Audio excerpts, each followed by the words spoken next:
Blood pressure, دل کے امراض، گردے کے امراض، اور اکثر اوقات جو ہے تو کچھ لوگوں میں بلڈ پریشر جو ہے وہ ایک دوائی کے ساتھ کنٹرول نہیں ہوتا. تو بلڈ پریشر کی مختلف قسم کی دوائیاں، مختلف قسم کی کلاسز، اور پھر ان میں جو کمبینیشنز ہوتی ہیں مختلف قسم کی کلاسز کی، مختلف ویڈیوز اس پر ہماری موجود ہیں. تو آج بات کرتے ہیں اے سی انہیبیٹر پیرینڈوپرل کے حوالے سے، اور ساتھ کیلشیم چینل بلاکر املوڈیپین، ان کی کمبینیشن کے حوالے سے. پیرینڈوپرل ایک بہترین قسم کا اے سی انہیبیٹر ہے جو کہ بلڈ پریشر کو کنٹرول کرنے کے کام آتا ہے. اور اس کے اور یوزز جو ہے بلڈ پریشر کے علاوہ اگر دیکھا جائے تو جو گردے کی مختلف قسم کی بیماریاں ہوتی ہیں جن میں پروٹینز کا اخراج ہو رہا ہوتا ہے، خصوصاً پھر شوگر کے جو مریض ہیں کہ جو ڈائبیٹک نیفروپیتھی کا شکار ہوتے ہیں، اور ان میں گردے سے پھر پروٹینز کا اخراج سٹارٹ ہو جاتا ہے، اور یہ پروٹین یوریا جو ہے تو جاتے جاتے آہستہ آہستہ سے ڈیولپ ہو جاتا ہے کرونک رینل فیلئر یا کرونک رینل ڈیزیز یا ڈائبیٹک نیفروپیتھی میں. تو اس کی روک تھام کے لیے بھی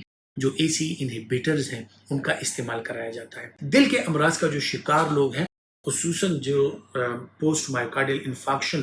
ان کو پرابلمز ہوتی ہیں، یا پھر وہ لوگ جو کہ کنجسٹیو کارڈیک فیلئر کا شکار ہے، ان لوگوں میں بھی بلڈ پریشر کے کنٹرول کے علاوہ دل کو اس پر پری لوڈ اور آفٹر لوڈ کو کم کرنے کے لیے، تاکہ دل کا لوڈ کم ہو سکے، دل پر جو پریشر ہے وہ کم ہو سکے، اور دل جو ہے وہ افیکٹو طریقے سے وہ کام کرتا رہے، ایجیکشن فریکشن جو ہے وہ اچھا رہے، اور آپ کا پیشنٹ جو ہے اس کا دل لمبے عرصے تک صحت مند رہے. تو اس میں بھی پیرینڈوپرل یا اے سی ای انہیبیٹرز جو ہے مختلف، وہ بہترین طریقے سے کام کرتی ہیں. نہ صرف بلڈ پریشر کے لیے بلکہ شوگر کے مریض ان کے گردے کی حفاظت کے لیے، دل کے مریض ان کے دل کی حفاظت کے لیے لو ڈوز میں پیرینڈوپرل اور اس طرح کے مختلف اور جو اے سی انہیبیٹرز ہیں ان کا ہم استعمال کراتے ہیں. لیکن خصوصاً بلڈ پریشر کے حوالے سے اگر بات کی جائے تو جو سب سے پوٹنٹ بلڈ پریشر کو کنٹرول کرنے والی دوائیاں ہوتی ہیں ان میں اے سی انہیبیٹر اور اے آر بیز یعنی اینجیوٹینسن ریسیپٹر بائنڈر جو ہیں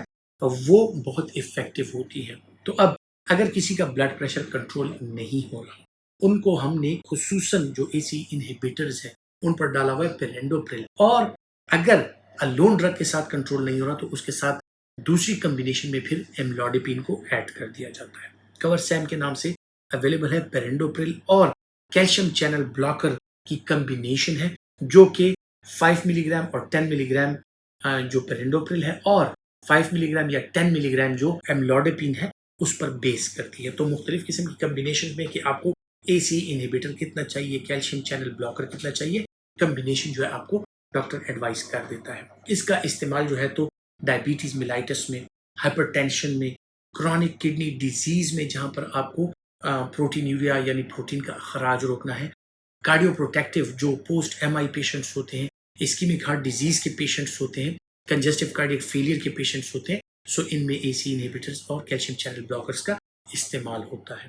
بلڈ پریشر کے کنٹرول کے علاوہ اس طرح میں نے ذکر کیا Reno protective, cardio protective patients میں بھی ہم استعمال کرتے ہیں ان کی پروٹیکشن کے لیے کہ ان کا دل اور گردہ جو ہے وہ صحت مند رہے. سائیڈ افیکٹ پروفائل کے حوالے سے اگر بات کی جائے، جس طرح کہ اے سی ای انہیبیٹر اور کیلشیم چینل بلاکر یہ دونوں بڑے پوٹنٹ اینٹی ہائپرٹینسو ہیں، تو ان کے استعمال کے ساتھ پوسٹرل ہائپوٹینشن یعنی بلڈ پریشر کا لو ہو جانا یہ اس کے ساتھ ہو سکتا ہے. پھر جو اے سی انہیبیٹر یا اے آر بیز جب بھی ہم استعمال کرتے ہیں، اس کے سائیڈ ایفیکٹ میں جو الیکٹرولائٹ امبیلنس ہے وہ ہو سکتا ہے، خصوصاً پوٹاشیم کا بڑھ جانا، ہائپر کیلیمیا یہ ہو سکتا ہے. تو آپ کو اپنے پیشنٹ کی مانیٹرنگ کرنی پڑتی ہے، اس کے بلڈ ٹیسٹ کرانے پڑتے ہیں، اس کے الیکٹرولائٹس پہ نظر رکھنی پڑتی ہے، خصوصاً اگر پھر کسی اور ڈائیوریٹک یعنی جس طرح اسپائرانولیکٹون یا ڈیپامائڈ وغیرہ جو کہ پوٹاشیم سپیئرنگ ڈائیوریٹک ہیں ان کے ساتھ اگر آپ اس کا استعمال کرتے ہیں تو آپ کو یہ دیکھنا پڑے گا کہ آپ کے پیشنٹ کا پوٹاشیم لیول کتنا ہے. پھر اس کے ساتھ جو کامنسٹ سائیڈ ایفیکٹ ہوتا ہے وہ ہوتا ہے جناب خشک کھانسی کا، جو کہ اکثر اوقات اے سی انہیبیٹرز کا استعمال جو لوگ کرتے ہیں ان لوگوں میں اکثر اوقات خشک کھانسی کی جو شکایات ہوتی ہیں وہ قدر عام ہوتی ہیں. جب بھی اس کے ساتھ املوڈیپین کی کمبینیشن آ جائے اس میں خاطر خواہ کمی آ جاتی ہے، لیکن پھر بھی ایز اے سائیڈ ایفیکٹ جو کہ اے سی انہیبیٹرز کا ہوتا ہے اس میں خشک کھانسی جو ہے اس کا لوگ شکار ہو سکتے ہیں. پھر اگر آپ کے پیشنٹ کی مانیٹرنگ نہیں ہو رہی تو آپ کے پیشنٹ کا الیکٹرولائٹ امبیلنس یا رینل فنکشن ٹیسٹ وہ ڈی رینج ہو سکتے ہیں. تو جب بھی آپ اے سی انہیبیٹرز کا استعمال کراتے ہیں آپ کے پیشنٹ کے رینل فنکشن ٹیسٹ اور الیکٹرولائٹ جو ہیں ان کی ریگولر مانیٹرنگ ہونی چاہیے. کیلشیم چینل بلاکر املوڈیپین چونکہ اس کے ساتھ ہے، املوڈیپین کے ساتھ اکثر اوقات پاؤں میں سوجن کا ہو جانا یہ اس کی ایک بنیادی سائیڈ ایفیکٹ اس کا ہے. لیکن جب بھی کمبینیشن میں ARB یا ACE انہیبیٹر آ جاتے ہیں تو ایسے میں جو پاؤں کی سوجن ہوتی ہے اس کے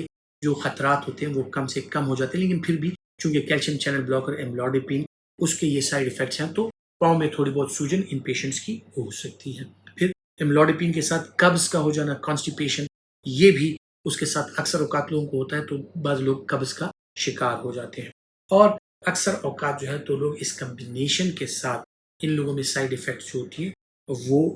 قدرے اور دوائیوں سے زیادہ ہوتی ہیں چونکہ کمبینیشن ہے اور دونوں دوائیوں کے سائیڈ ایفیکٹ جو ہیں وہ آپ کو محسوس ہو سکتے ہیں. اپنا بہت سا خیال رکھیے گا. اللہ حافظ.